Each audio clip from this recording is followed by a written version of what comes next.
Feels like the old times to be back in Five College on the stage here.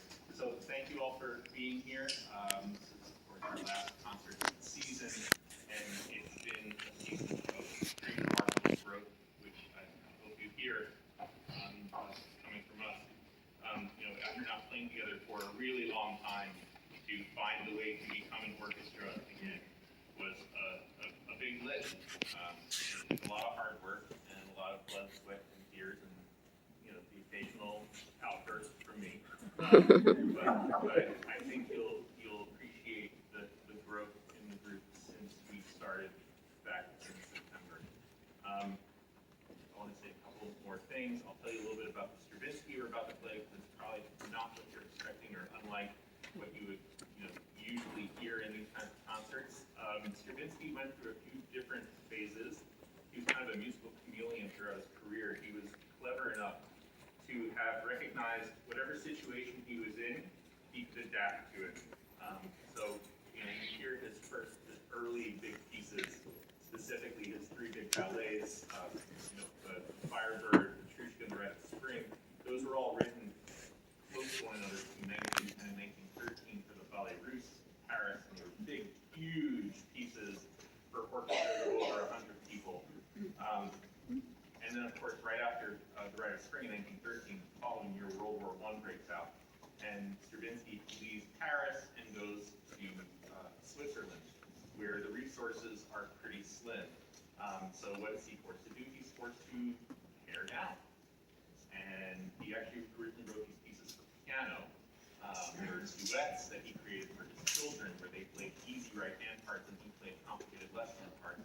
And then a few years later, he decided to orchestrate them for a small orchestra, because he wrote two suites, in fact, because he didn't have the resources of the ballet to write for these massive orchestras. And it's really good that he did, because this was turned into a really fruitful period for him, where he wrote Soldier's Tale and Renard, and he wrote these really great kind of small chamber pieces that are some of the most important pieces written in the first half of the 20th century. So that's what we're going to hear. We're going to hear three out of the four movements. The first one is the march. The second one is what he calls a polka. And the fourth movement, or the third movement for us, is what he calls a gallop.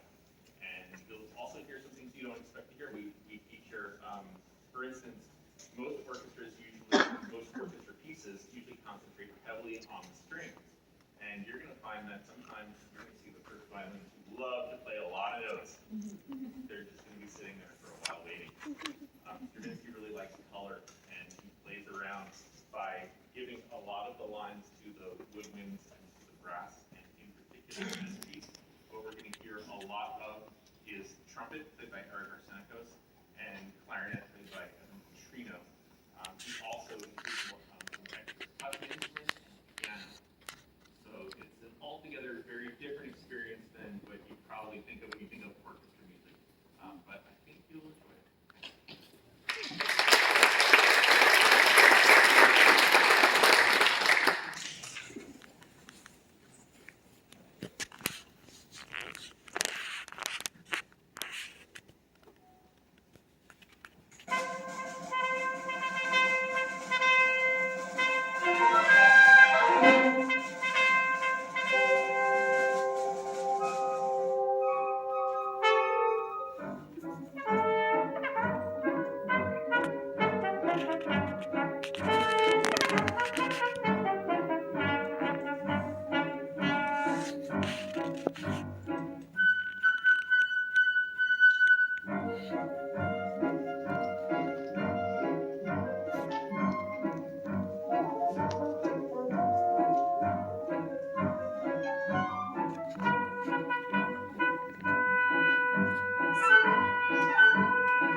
keeps us firmly in the 20th century, but we're now switched over here to America, to the composition of Americana, if you will.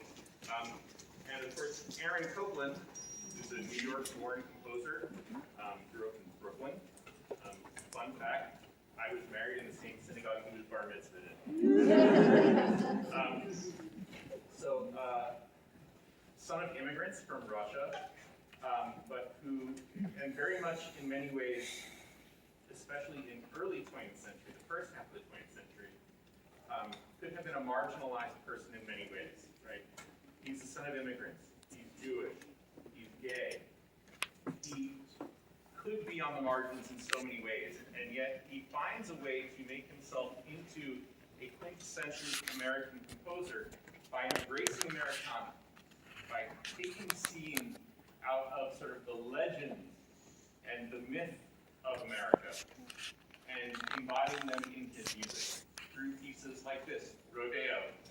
And it's a rodeo, this is classical music, so we call it fancy rodeo.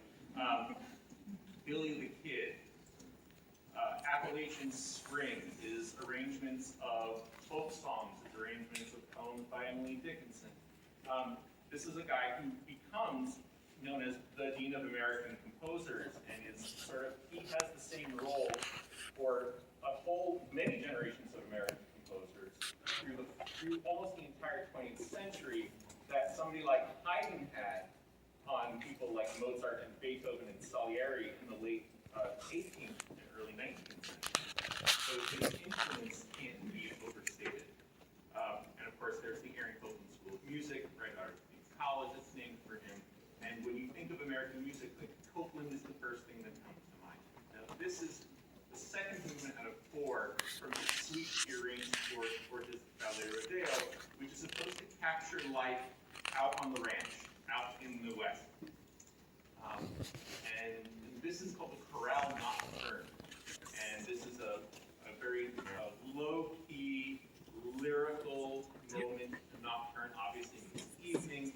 And this is an evening after what's called the Buckaroo Holiday, which starts the piece off. So this is a contrast from the energy of ranching all day, and this is a moment of quiet. And again, he goes for color, right? Muted horns and trumpets, orchestral bells, harp played on the piano here.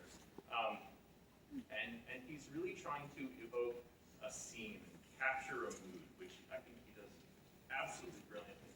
So here you have the Chorale Nocturne.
Williams, he actually heard one of the songs that Juan Williams sets in the concert minutes as well. You can hear it in totally different guys, you might not even recognize it. The three movements of this are labeled, Juan Williams originally wrote it for band, and it was orchestrated by Gordon Jacobs for symphony orchestra. And each movement is named for a particular song, but actually Juan Williams incorporates 3 or 4 different folk songs from all over England into each one of the movements. The outer movements are very march-like. In fact, the first one is labeled March 7th Sunday.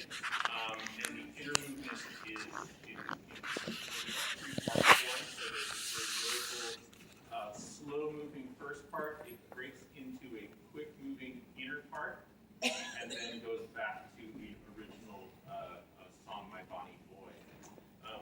What I do want to say about this, I mean, it's really wonderful music and you're going to love it, but I want to talk about something totally different. 2 years ago, we should have been standing on a stage, maybe this one, maybe some other one, having our graduation concert. And of course, that didn't happen. And it means a lot to me to see these kids grow up into, they come in as kids and they leave as people on the cusp of adulthood. And it's a beautiful thing to see as a parent myself, getting to watch that metamorphosis take place. And they're very special to me, and I do feel like they're a family. And there are certain people who were supposed to finish up with us who graduated from high school the year of the pandemic. And that was my 4th year at Gemini, and some of them had come in as freshmen. So we kind of grew up together through Gemini, and they're like my kids, and I will become like my kids sometimes. And partly so they get to send them home. So. But really, one of the things that was sure painful for them and heartbreaking for me was not to have that last concert together, not to have those goodbyes.